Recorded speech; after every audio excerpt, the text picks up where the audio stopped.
meron tayong Lord's Supper ngayon. So, tayo po ay magkakaroon lang ng maikling meditations ngayong hapon in preparations para sa ating pong Lord's Supper celebrations. At papamagatang ko ang ating pag-aaral ngayon na the originations and reciprocations of love. Ano ba ang epekto ng maintindihan natin ang ebanghelyo ng ating Panginoong Jesucristo para sa atin na mga makasalanan? Ano ba ang posibleng reaksyon kung ang isang tao nakilala niya na siya ay napatawad, siya ay inaring matuwid o ang mas tamang salita para sa akin sa salitang justification ay pinawalang sala at inampon sa pamilya ng Diyos at binigyan ng pangako ng buhay na walang hanggan. Ano ang dapat na maging ugali niya matapos niyang malaman na wala naman siyang pwedeng ibang gawin, kundi tingnan lang si Kristo, pagtiwalaan ang natapos na sakripisyo niya doon sa krus at kilalanin na ito lamang ang natatanging batayan para siya tanggapin sa presensya ng isang banal na Diyos. What might be the attitude of one if he would realize that he would be saved and it is not through his good works or good dispositions or self-righteousness, but he must just come as he is at the foot of the cross and receive the blessing and the cleansing of the blood of Christ. Hindi ba dapat sana ito'y makatulong upang lalo siyang mamuhay ng may kabanalan? O maaari ba niya itong gamitin bilang isang lisensya para siya ay gumawa pa ng kasalanan? Sana ngayong hapong ito muli ay ma-realize natin na kung talagang naintindihan nating lahat ang pagpapala ng kaligtasan, ito ay isang motivation para sa atin na maging mapagpakumbaba sa Diyos, masunurin at gawin kung ano ang kalugod-lugod sa kanyang harapan. Hindi maging pabaya sa ating buhay Kristiyano at sa mga bagay na may kinalaman sa kanyang salita. Sapagkat hindi ito ang totoo na bunga ng isang taong naliwanagan at nagkaroon ng pagpapala ng kaligtasan. Ako po'y naniniwala, mga kapatid, na sa liwanag ng banal na kasulatan, ang sino mang nakaintindi at nanampalataya sa ebanghelyo ni Kristo will by no means be complacent to his duty and will continue to live in sin. Rather, as a sign of his gratitude to God, makikita ang bunga ng kanyang pagkaunawa at pananampalataya sa pamamagitan ng hangarin na magpunyagi na bigyan ng lugod ang Diyos, or else, maaaring hindi niya talaga totoong naintindihan at naranasan ang nakapagliligtas na biyaya at pag-ibig ng Diyos. Buksan natin ang ating mga Bible sa isang verse lamang sa 1 John chapter 4, verse 19. 1 John chapter 4, verse 19, sabi rin, tayo'y umiibig sapagkat siya ang unang umibig sa atin. Tayo'y umiibig sapagkat siya ang unang umibig sa atin. Si Apostol Juan ay nagbigay ng diin doon sa katotohanang ang pag-ibig ay dapat nasusukat at natitiyak. At hindi ito sinusukat sa pamamagitan lamang ng salita o ng damdamin na ipinahayag, kundi ito ay bine-verify sa pamamagitan ng ating aksyon. It cannot otherwise be verified to our consciousness and feelings and inward disposition. It is something that we have to see in our action because this is what God had done to us. Ang Panginoong Diyos, bahagi ng kanyang kalikasan at katangian, siya'y Diyos ng pag-ibig. At ipinakita niya ito hindi lamang sa kanyang salita, kundi ito'y nakita sa iba't ibang kaparaanan. So meron nga tayong tinatawag na general expressions of God's love. So ang lahat ng tao ay nakakaranas ng pag-ibig ng Diyos in terms of sustenance, in terms of provisions, in terms of the general expressions of it. Ang araw ay sumisikat sa mabuti at sa masama. Ang ulan ay ibinibigay sa mabuti at sa masama. That's the general expression of God's love. Ngunit iba, yung tinatawag nating saving expressions of God's love. At sa sino mang tumanggap ng biyayang ito, ng nakapagliligtas na pag-ibig ng Diyos, sila yung dapat nakikitaan ng totoong bunga sa kanilang buhay. Sapagkat dito ipinakita ng Diyos ang kanyang pag-ibig nung ibinigay niya ang kanyang anak bilang pantubos, bilang tagapamagitan, at bilang sakripisyo para sa ating kasalanan. For si Pablo mismo, sinabi niya sa Romans chapter 5 verse 8, di ba? God demonstrates His love towards us while we were yet sinners, Christ died for us. Now, dito sa binasa natin, 1 John chapter 4 verse 19, dalawang bagay lang ang titingnan natin. Unang-una, binanggit ko kanina, saan nagsimula ang pag-ibig. Pangalawa, ano yung tugon sa pag-ibig? The origination and the reciprocation of love. So, yung unang salita na binanggit, na gagamitin ko ay yung sa pangalawang saknong. Yung sinabing, He first loved us. He first loved us. We love Him because He first loved us. That's the originations of love. He first loved us. Alam nyo, ang ating planeta ay walang angking liwanag sa kanyang sarili, maging ang buwan ay walang angking liwanag sa kanyang kalikasan. Anumang liwanag na ibinibigay ng buwan ay galing sa araw. Ito'y galing sa araw. Just like us. Alam nyo, mga kapatid, wala tayong totoong pag-ibig sa Diyos. Wala tayong totoong pagmamahal sa Kanya dahil tayo mga makasalanan. We are sinners. Now, ang isang lalaki ay pwedeng magmahal sa isang babae and vice versa. Ang magulang ay may natural na pagmamahal sa kanyang anak and vice versa. Meron tayong maaring natural din na malasakit sa ating kapwa, na maaring nangangailangan. Itong nakaraang bagyo, maraming nasalanta at maraming mga tao na naghangad na makatulong doon sa mga sinalanta ng bagyo. At nakita naman natin yan. May tumulong, may mga nag-express ng kanilang benevolent heart, no? Christians and non-Christians, ginawa nila yan. No? At maaaring totoo yun. Pero pagdating sa usapin na meron ba tayong natural na pagmamahal sa Diyos bilang makasalanan, yan ay isang bagay na hindi natin nakikita sa isang makasalanang tulad natin. We have no natural delight as sinner to please our God. Now, of course, nung ang original creation, nung nilikha ng Diyos ang ating mundo, nilikha tayo na merong natural na hangarin at meron tayong pagkiling sa mga bagay ng Diyos. Pero nang pumasok na ang kasalanan, anong nangyari? Isa sa mga sinira, pininsala ng kasalanan sa buhay natin na mga tao ay yung ating delight in terms of pleasing God. Delight in terms of showing our true love to God. Sinira yan ang ating pagiging mga makasalanan. Wala na tayong natural delight sa mga bagay na may kinalaman sa Diyos. Meron tayong natural delight na i-please yung ating sarili, i-satisfy yung hinahanap ng ating laman, no? Pero yung hanapin ang mga bagay na magbibigay sa kasiyahan sa Diyos, ito ang siyang pangunahin sa ating puso.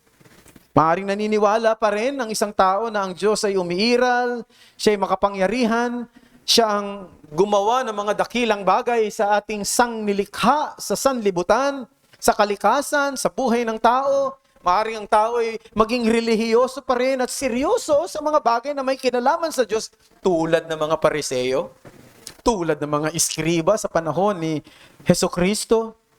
But if we talk of divine love, true affection to the things that will make God happy, even to the point of sacrificing our own will, our own inner delight just to please God, we know it is not possible.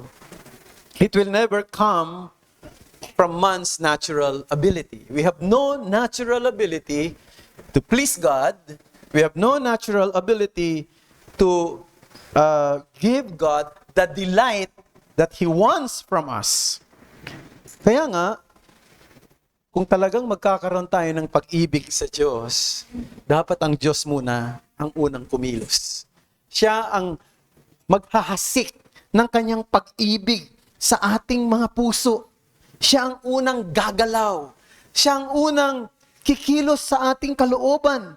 Ang magbabago ng pananaw at pag-iisip at pagkatao natin, ang pusong bato ay gagawin niyang pusong laman upang magkaroon tayo ng totoong pag-ibig sa Kanya. May pagkilos muna ang Diyos.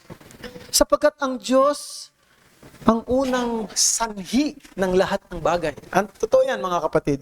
Hindi ba, maging sa usapin ng kaligtasan, makikita natin, maliwanag na ang Diyos ang unang sanhi ng lahat ng bagay, maging ang kanyang tugon sa panawagan ng Diyos na siya ay magsisi at manampalataya sa Kanya.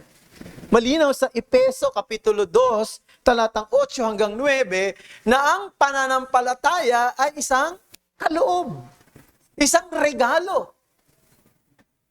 Hindi ito isang bagay na natural na lumalabas sa ating mga puso sa Diyos. Kung ang isang tao ay totoong nanampalataya sa ginawa ni Kristo, ibig sabihin itong taong ito ay niregaluhan ng pananampalataya. Pinagkalooban ng pananampalataya. Kaya sabi doon, for by grace, you have been saved through faith. And then, yung susunod na salita, and it is not by yourselves, it is the gift of God, so that no one can boast. At maging ang pagsisisi. Sapagkat malinaw sa Biblia, lalo na sa Acts 11:18, nung sabihin ni Apostol Pedro, nung inireport niya sa mga kapwa niya, apostol sa iglesia, ang isang bagay na nagulat din siya mismo nang sabihin niyang, God granted repentance even to the Gentiles. Acts 11:18. What's the point? Maging ang tugon ng isang tao na manampalataya at magsisi ay hindi natural na nanggaling sa isang tao na makasalanan, kundi ito ay ipinagkaloob din ng Diyos sa kanya. Gayon din ang pag-ibig. Kung magmamahal tayo sa Diyos ng tapat at ng totoo, may hangarin tayong ibigay ang mga bagay na magbibigay lugod sa Kanya. May delight tayo na bigyan ng papuri at kaluguran ng Diyos. Ibig sabihin, may pagkilos munang nangyari sa ating pagkatao sapagkat hindi ito mangyayari kung sa sarili lamang natin. So yun ang isang biyaya na meron tayo at tinanggap natin sa Diyos. He first loved us. At napakabuti ng Panginoon. Napakadakila ng pagkilos niya sa atin. Pinag-uusapan nga namin kanina sa men's fellowship, yung blessedness. At yung blessedness na yon ay nauwi doon sa mga pagpapalang espiritual. Yung bang nagkaroon ka ng liwanag, ng unawa. Naintindihan mo yung mga bagay na hindi mo dati naiintindihan, naunawaan mo yung dati na hindi mo nauunawaan, no? Napag-usapan namin ng maraming bagay doon. Yung bang, dati hindi ko naiintindihan to, ngayon naiintindihan ko. Bakit? Matalino ka ba? Kaya mo naiintindihan to? Logical ba yung mind mo? Philosophical ba yung mind na meron? Hindi, kundi dahil binigyan ka ng Diyos ng liwanag. Noong oras na yon. At ang papuri ay sa Diyos. Salamat sa Kanya. Kaya nga dapat itong mga bagay na ito ay lalo pang magdala sa atin sa kapakumbabaan. Pero sa pangalawang bahagi ay hindi lamang ipinakita sa atin ng 1 John chapter 4 verse 19 yung simula, yung pinanggalingan, kundi ano yung tugon natin? The reciprocations of love. We love Him. Yun ang sabi ni John. We love Him. He first loved us, now we love Him. Now, two observable things to consider. Yung salitang we love Him, it is a statement of certainty. Hindi sinabi na we could possibly love Him, or we might love Him, or we should love Him. But sabi, we love Him. Meaning, it is certain and accepted truth that once a person understood and experienced the power of the gospel in his life, the natural consequence is not just siya ay napatawad sa kasalanan, siya ay napawalang sala, meron siyang katiyakan ng kaligtasan, but meron siya ngayong ability to love Him who first loved us. Sabi doon sa verse 7, pag pumunta tayo sa talatang 7, anong sinabi doon? Beloved, let us love one another, for love is of God, and everyone who loves is born of God and knows God. And therefore, to love God and our brethren is a direct consequence of our status as God's children. Pinanganak ka ng Diyos eh. At bahagi ng pagpapala ng kapanganakang ito ng Diyos sa iyo sa Espiritu, ay meron ka na ngayong pag-ibig sa Kanya at sa Kanyang mga tinubos na katulad mo. So, ang tanong sa atin, simpleng tanong at maaaring na itatanong na sa atin madalas, ikaw ba ay ipinanganak na muli sa Espiritu? Ikaw ba ay anak na ng Diyos? Kung ang sagot ay oo, ang susunod na tanong ay, mahal mo ba siya? Do you love God? Mahal mo ba ang Diyos ng higit sa iyong kaibigan? Mahal mo ba ang Diyos ng higit sa iyong trabaho? Mahal mo ba ang Diyos ng higit sa iyong pera? Sa iyong pamilya? At higit sa lahat, mahal mo ba ang Diyos na higit sa iyong sarili? Yun ang dapat na masagot natin.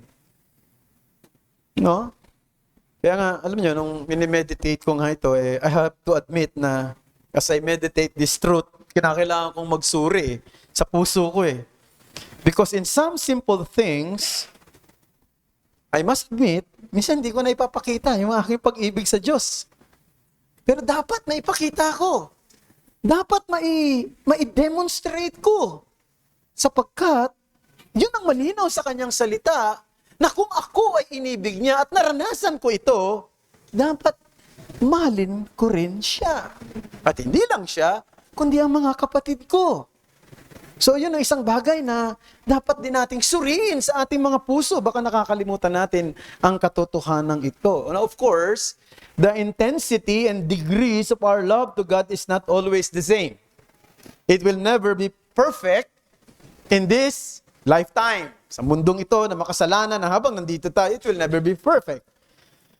And ang pag-ibig natin sa Diyos at sa ating mga kapatid, minsan ay nakadepende rin sa ating paglago. Paglago sa kaalaman, paglago sa pananampalataya, at marami pang iba.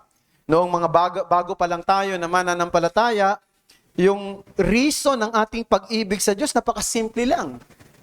Dahil si Kristo ay namatay para sa atin, no? Ay mahal natin siya. Ba? Ganun kasimple. Mahal mo ba si Lord? Oo eh. Kasi namatay siya para sa akin eh. Ba? Ganun kasimple lang, no?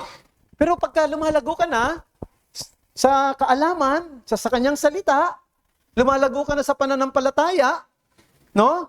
Siyempre, dapat lumalago na rin yung intensity at degree ng iyong pag-ibig. Halimbawa, nalaman mo, sabi ng Biblia, pinili pala ako ng Diyos.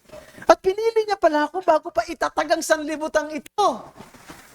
Hindi niya ako pinili dahil nakita niya noong 19-something o 2000-something ay mananampalataya ako. Hindi. Nagpasya siya. Bago pa merong magkaroon ng mga planeta, nagpasya siya. Bago pa magkaroon ng solar system at universe na ikaw ay mapabilang sa mga taong ililigtas niya. Yun ay isang bagay na mind-boggling. Hindi natin maintindihan yun.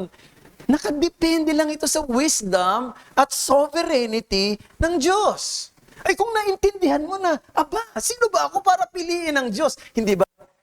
Lalong magkakaroon ng intensity o madadagdagan yung level ng iyong pag-ibig sa Kanya. Hindi na lang simple dahil namatay siya sa akin, para sa akin, kundi dahil nakita mo, ang Diyos pa lang ito, matagal niya na akong nasa isip, matagal na niya akong nasa puso, noon pa. Pero bakit niya ginawa yun? Ba't nasa isip niya ako? Samantalang mas marami sa mundo na mas mabait at mas mabuti kaysa sa akin at mukhang mas kapaki-pakinabang pa ang kanilang pagkatao kaysa sa akin. Bakit? At dahil doon, magkakaroon tayo ng lalo pang paghanga at pagmamahal sa Kanya. So, doon natin makikita, minsan ang paglago natin nakadepende rin sa paglago natin sa kaalaman. Kaya kinakailangan natin palaguin ang ating kaalaman sa Kanyang salita. Kinakailangan nating basahin ang Kanyang salita, alamin ang Kanyang salita, linangin ito at tingnan ang mga mahalagang katotohanan ito para sa ating sarili. At mga kapatid, malaking bagay ito sa paglaguri natin, sa pag-ibig natin sa Diyos. So yun po ay isang bagay na dapat na maging malinaw sa atin. We love Him, and it is a statement of certainty. But not only that, it is a statement of activity. It is not just an inward condition of the heart. It is not just a mere feelings that I love God and I feel it. Do you feel it? Nararamdaman mo ba yun? Meron bang gumagalaw-galaw dito sa iyong dibdib? Na love ko talaga si Lord sa araw na ito. Hindi naman siguro. Laging ganon. Ang totoo, kung magiging tapat tayo, hindi naman natin nararamdaman lagi ang ganyang klase ng pakiramdam. Pero, hindi lang dapat ito salita. Na tulad ng naging ugali ni Apostol Pedro nung siya ay kasama ng Panginoong Jesucristo, mas madalas na lumalabas sa kanyang bibig yung mga bagay na hindi naman niya napag-isipan. Kaya napaka-impulsive ni Peter, di ba? May mga panahon na siya ay nire-rebuke mismo ng Panginoong Jesucristo dahil sa kanyang pagiging impulsive. It is an activity. Isang bagay na isinasagawa, ipinapakita. If we love God, we will love the things that He loves. And we will hate the things that He hates. And in what way we can visibly show our love to Him? First, obedience to His commandments. Obedience to His commandments. John chapter 14, verse 21. He who has my commandments and keeps them, it is he who loves me. Siya na merong utos ko at ito ay kanyang sinusunod, siya ang nagmamahal sa akin. So, paano natin may papakita in terms of activity? Yung pagmamahal natin sa Diyos? Sumunod tayo doon sa kanyang kalooban. Ano yung kalooban ng Diyos? Kalooban niya na sumamba tayo sa Kanya. Sumasamba ba tayo sa Diyos? So dito, isang sukatan ito, no? Yung pagsamba sa Diyos.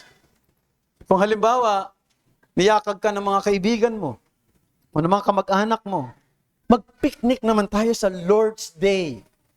Nyo lang naman yun eh. Di ba? Mag-picnic tayo. Let's have some happenings. And Lord's Day, araw ng Panginoon. Sinong susundin mo? Ang Panginoon? Ang mga kaibigan mo. So, simple lang yun, di ba, mga kapatid? Anong pipiliin natin? Kasi test of love yan eh. Test of love yan. It is His command that we should live in holiness amidst the sinful world. It is His command that we share the gospel. Do you share the gospel? Binabahagi ba natin ang salita ng Diyos? Kanina doon sa men's fellowship namin, pasensya na kayo, lagi ko nagagamit yung men's fellowship. Kasi hindi naman ako nakaka-attend sa women's fellowship eh. No? Baka sabihin nyo, doon sa women's fellowship namin, sa men's fellowship, sabi na matapos namin pag-usapan yung mga blessedness na meron tayo. Sabi ng leader namin, si Ricky, sabi niya, paano naman natin i-share tong blessedness na ito sa iba? Tayo na lang ba ang nakakaunawa? At masasabi natin, napaka-blessed ko talaga.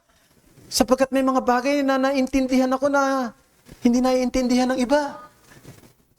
Para ba sa atin ay masaya na tayo ron? Paano yung iba? Paano yung mga mahal natin sa buhay? Paano yung mga kamag-anak natin? Paano yung mga kaibigan natin? Paano yung mga tao sa ating paligid? Masaya ba tayo na hindi nila naiintindihan kung ano ang daan ng pagiging mapalad? Masaya ba tayo na hindi nila naintindihan ang daan ng kaligtasan? Masaya ba tayo na sila'y nasa daan ng kapahamakan? Do we share the gospel?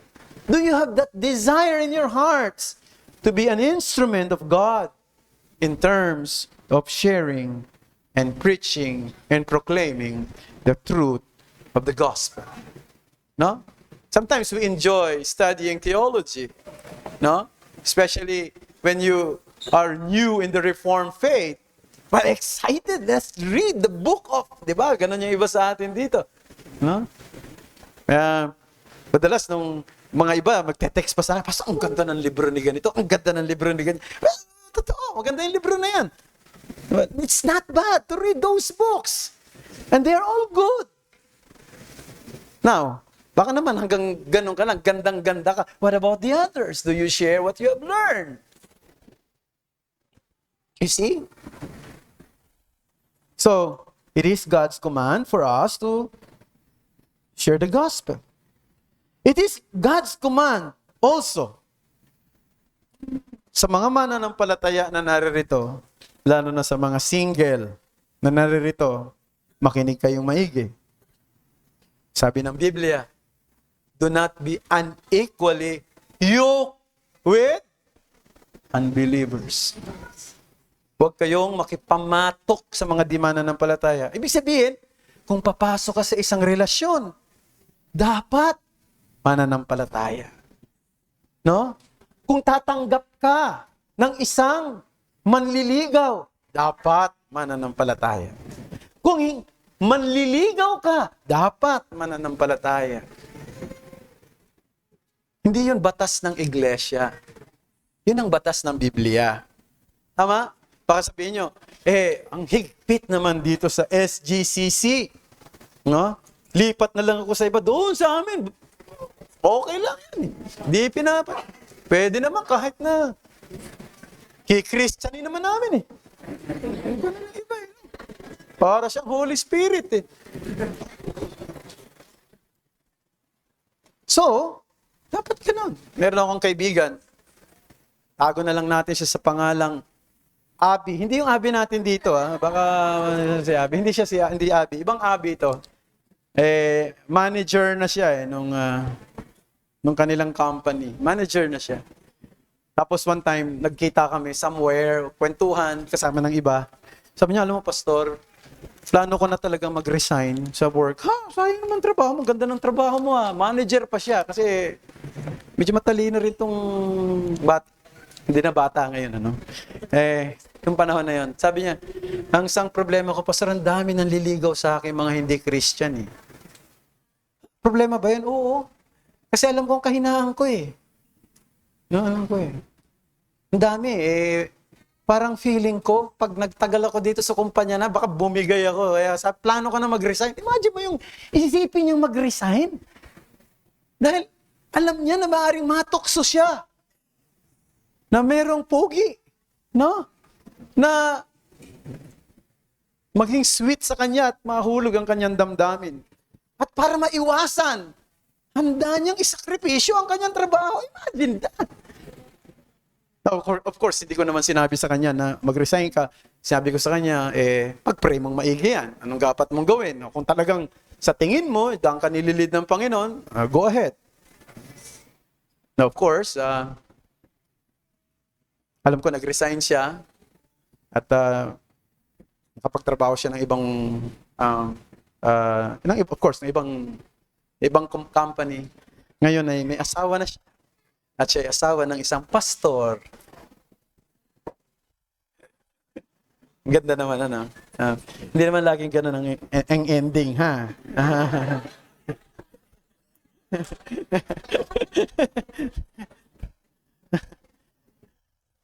Wala akong iniisip, mga kapatid. Okay? So, ang punto rito, we have to obey God's commandment. But not only that, in terms of activity, we have to love our brethren. Not only we have to obey God's commandments, we have to love our brethren. Mababasa natin yon sa verse 7 ng 1 John chapter 4. Sabi doon, mga minamahal, mag-ibigan kayo sa isa't isa sapagkat ang pag-ibig ay sa Diyos at ang bawat umiibig ay ipinanganak ng Diyos at nakakilala sa Diyos. Verse 20, kung ang sinasabi ng sino man na iniibig ko ang Diyos, napupuot siya sa kanyang kapatid, siya ay sinungaling sapagkat ang hindi umiibig sa kanyang kapatid na kanyang nakikita ay hindi maaaring umibig sa Diyos, hindi niya nakikita. So, yan, mga matagal na nating naririnig yung mga katotohanan yan. Ano? So, mahal ba natin ang ating mga kapatid sa pananampalataya?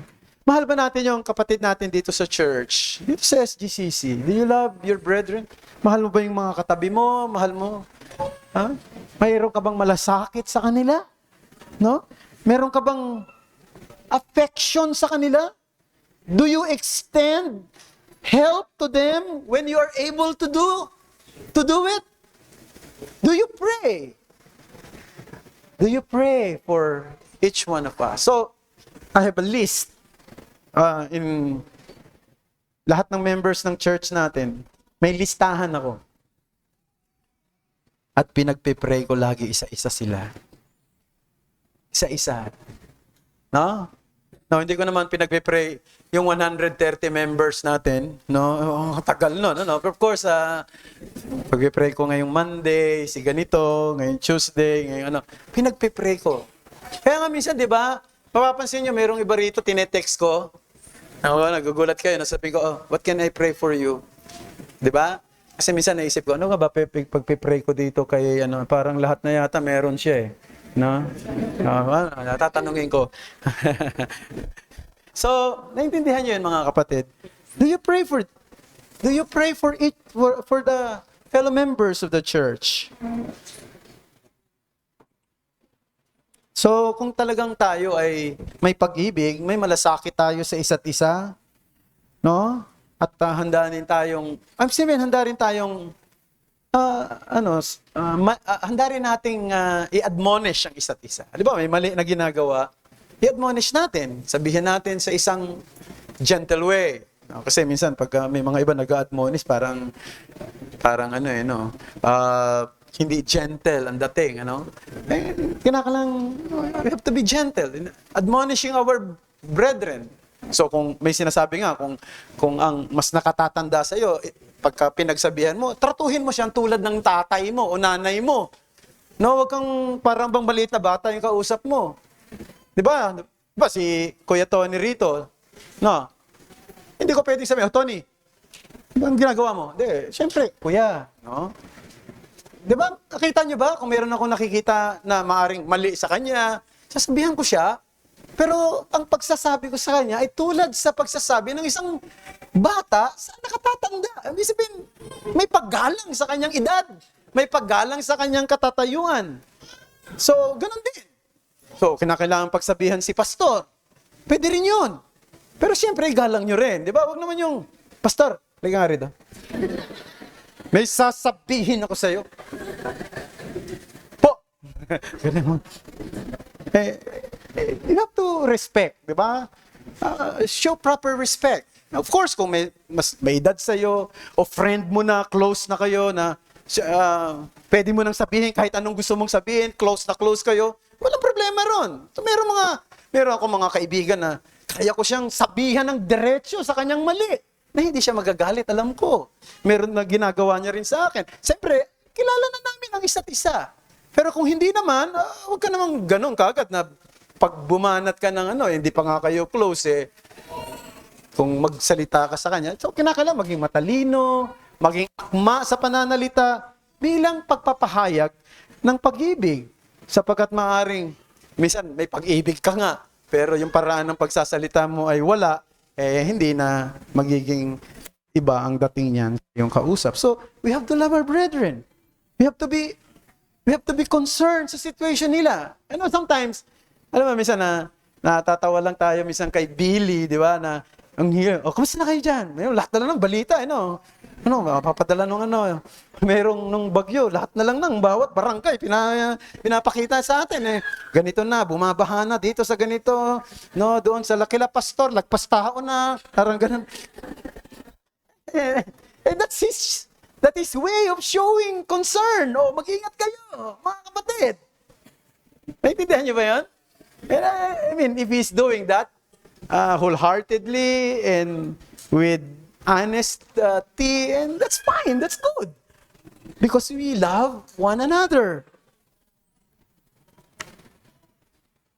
Galatians chapter 6 verse 1, mga kapatid, kung ang sino man ay masumpungan sa anumang pagsuway, kayong mga nasa espiritu ay inyong papanumbalikin, ang gayon sa espiritu ng kahinahunan at kahinhinan, na inyong pagwariin na ang inyong sarili, baka ikaw naman ang matukso.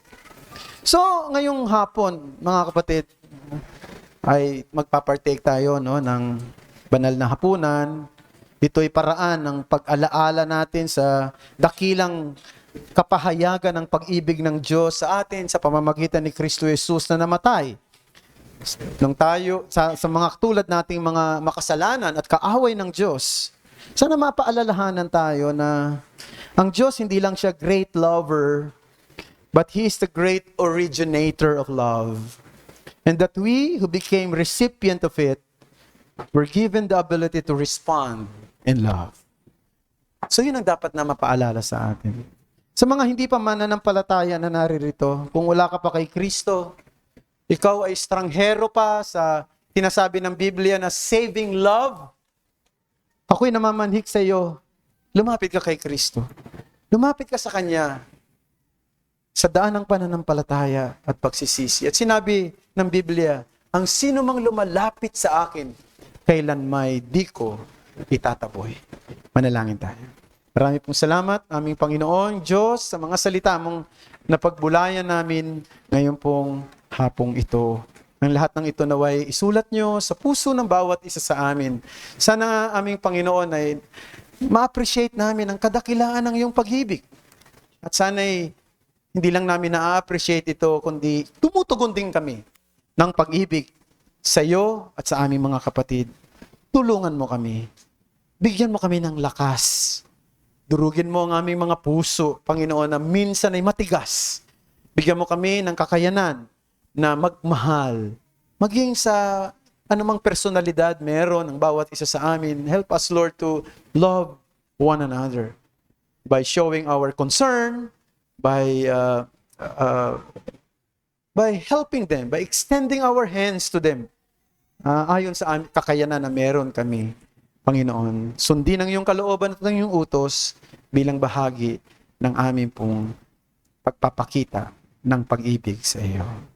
At sa pagtanggap namin ng banal na hapunan, muling masariwa ang origination ng pag-ibig na ito na ikaw ang nagpakita nito sa pamamagitan ng iyong anak na si Jesus na nagbigay ng kanyang buhay sa mga makasalanang tulad namin. Ito ang aming dalangin sa ngalan ni Jesus.